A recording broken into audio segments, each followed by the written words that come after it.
அக்கா, எங்க அக்கா இல்ல? வாங்க. நீங்களா? அக்கா வெளில போயிருக்காங்களே. அப்ப ரொம்ப வசதியா போயிடுச்சு. என்னங்க சொல்றீங்க? ஐயா, நீங்க நினைக்கிற மாதிரிலாம் இல்லங்க. ஒரு நிமிஷம் இருங்க, சாப்பிடாதீங்க, வந்துடுறேன். என்ன எடுக்க போறாங்க இப்ப? ஏங்க, அக்கா இப்போதைக்கு வரமாட்டாங்கல்ல, கோவிலுக்கு தானே போயிருக்காங்க. இங்க வந்து உட்காருங்களேன்.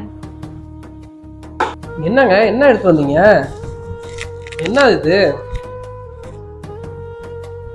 என்ன இது?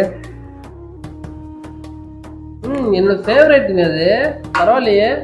ஆமாங்க, உங்களுக்கு பிடிக்கும்னு உங்க அக்கா சொல்லியிருக்காங்க. மழை பெய்யுற மாதிரி இருந்துச்சா, நீங்க வீட்டுல இருப்பீங்கன்னு எனக்கு தெரியும். அதனாலதான் இதை எடுத்து வந்தேன். போதும் போதும். அக்கா இப்போதைக்கு வரமாட்டாங்கல்ல. வரமாட்டாங்க அவங்க. சூப்பரா இருக்குங்க. யாருக்கு இந்த குடுப்பனை கிடைக்கும் காதலி கையால சாப்பிட்றதுக்கு? அது பெரிய விஷயம். இப்படிலாம் சொல்ல